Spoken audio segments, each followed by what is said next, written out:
I'm Jaynee from Messages from Heaven by Jaynee, and I'm trying to see what to do with this thing. It's really handy, but it's not the reason I came on today.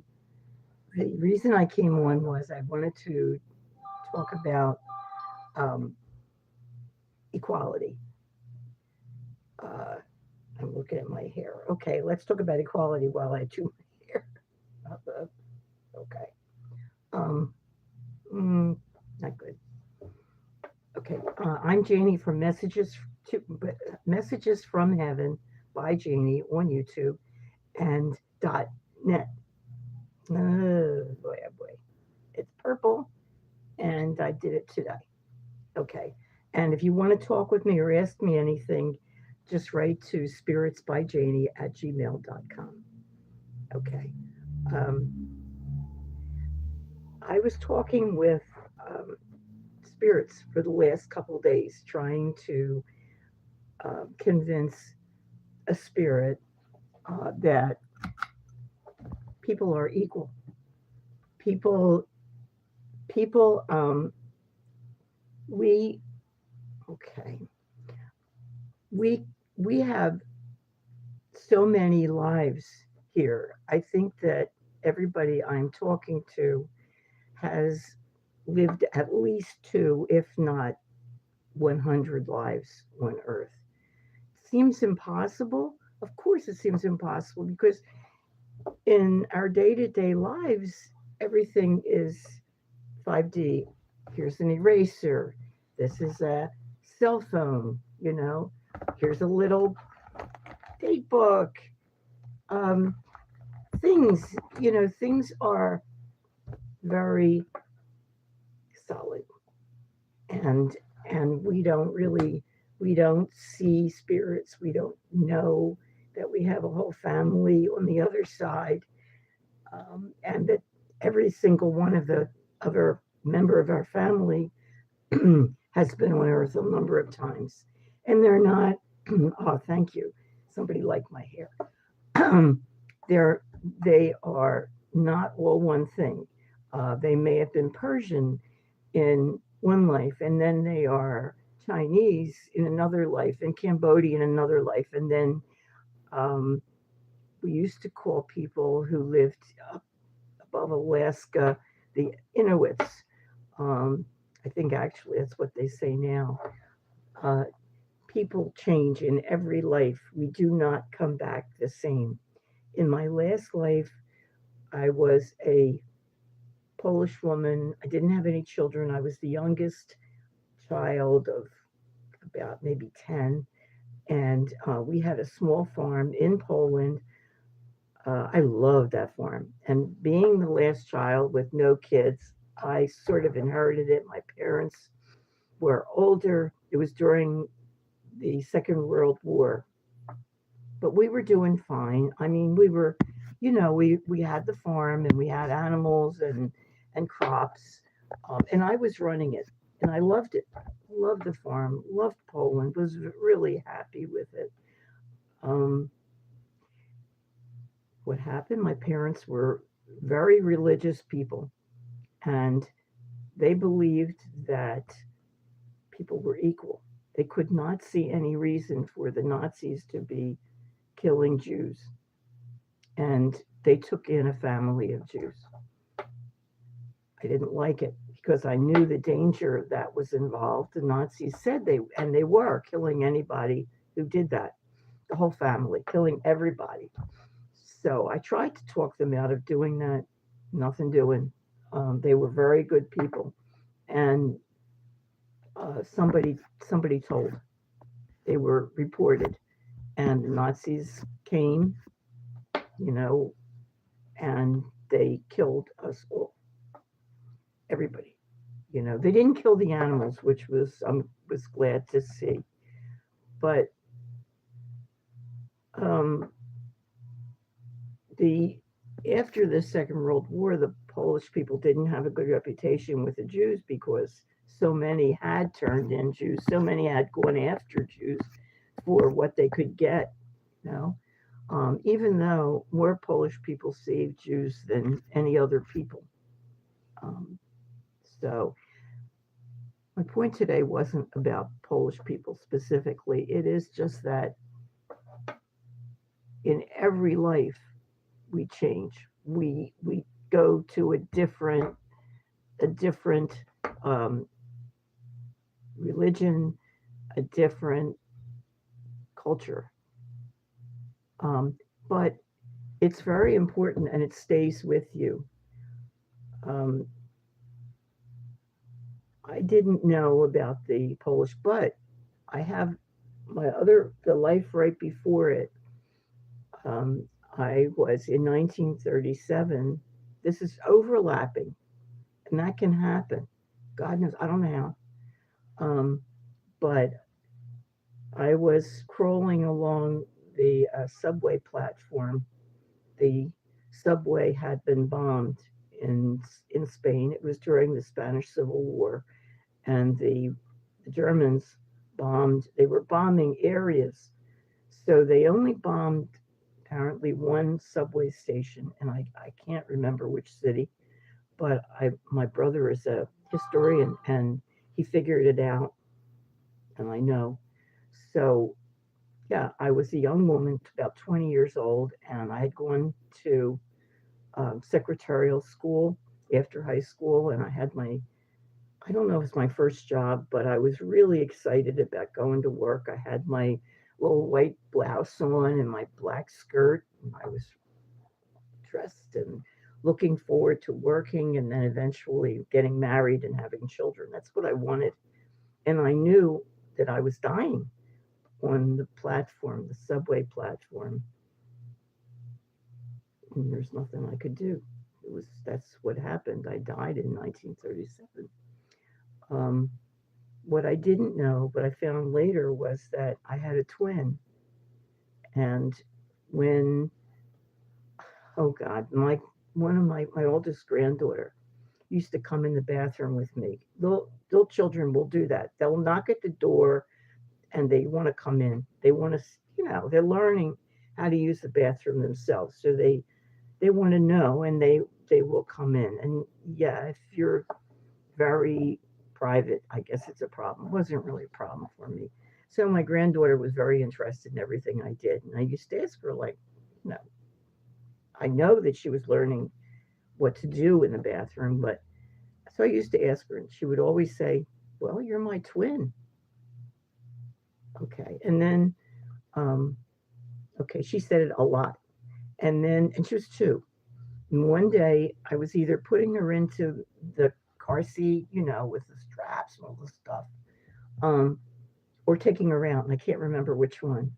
And I was, doing the stretching thing, and she said, "You're beautiful." I said, "Beautiful?"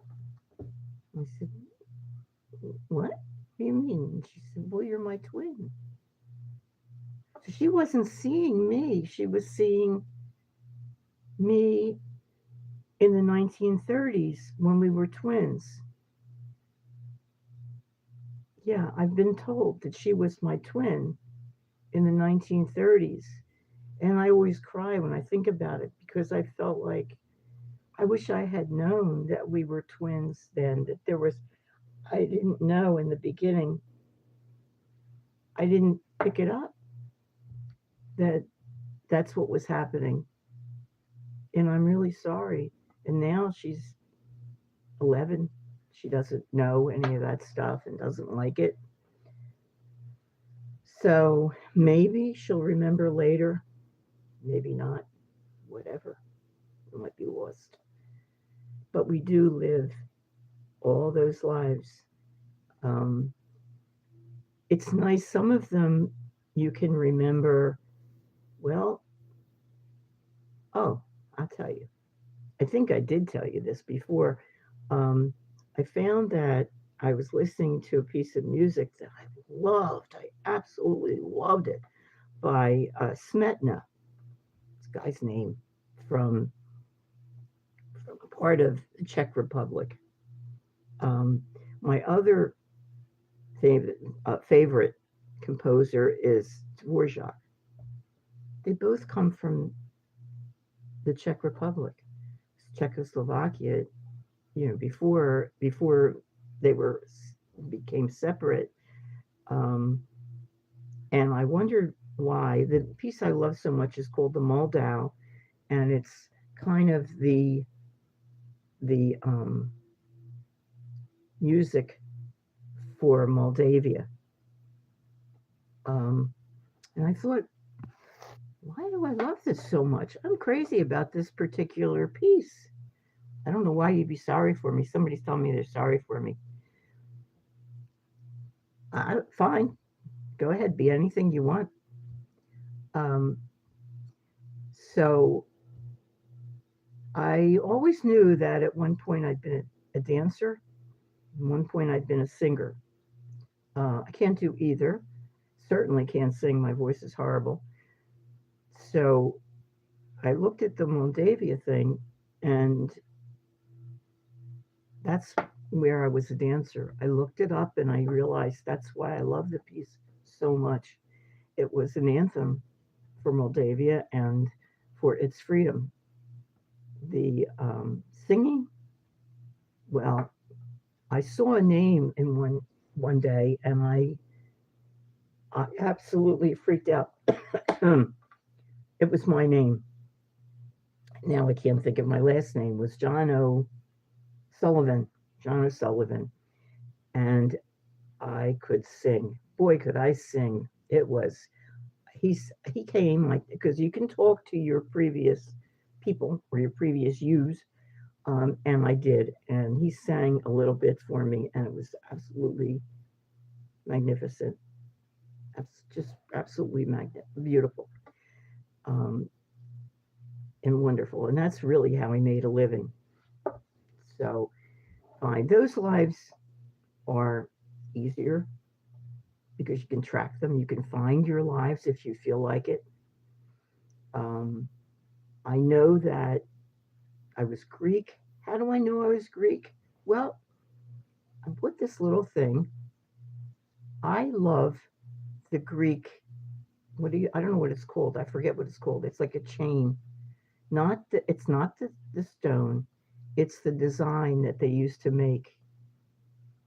And that led me, of course, but you're going to have a lot of lives, a lot of lives. And one of them will have been in the Orient, you know, at least one will have been um, in the Far East, and another might be in Russia.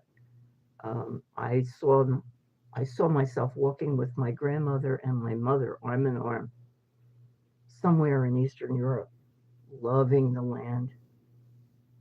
Just that's what girls used to do. They would walk, maybe 16 years old, walking, arm in arm, seeing things, seeing the countryside, enjoying the place, enjoying living. Um,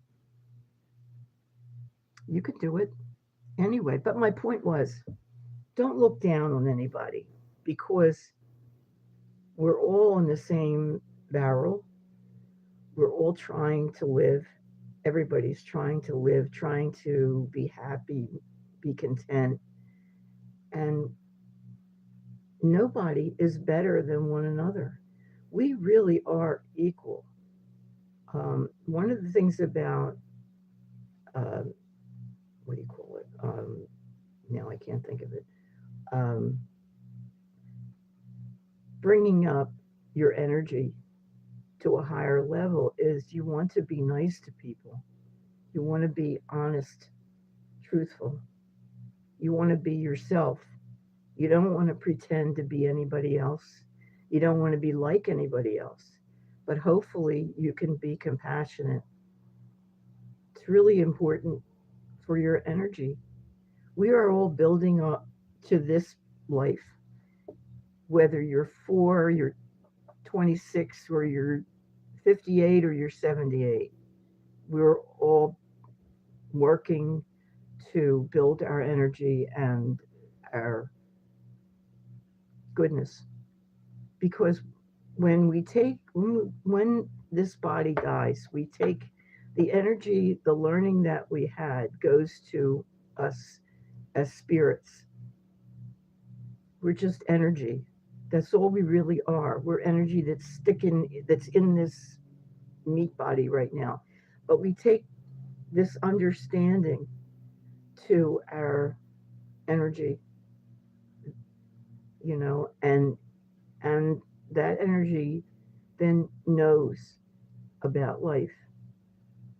Um, it knows more, and that's the point. That's why we're here. We're here to learn. We're here not not really to get by. We're here to be ourselves and to make the most of our lives.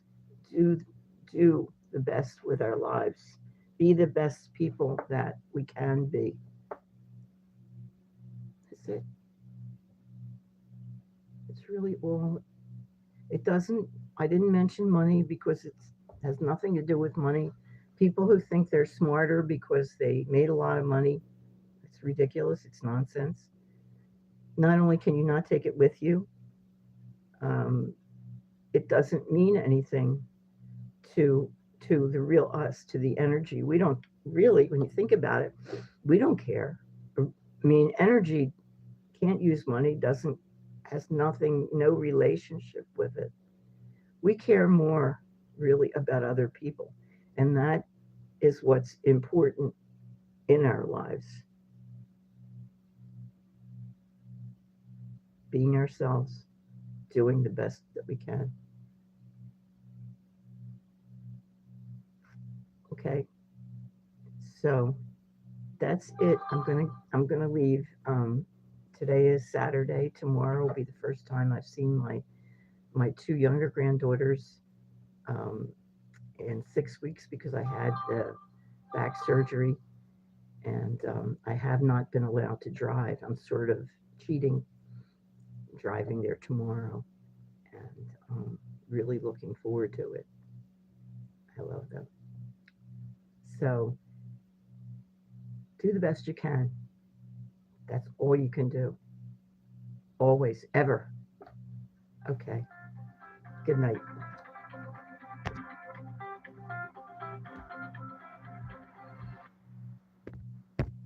Okay, Har.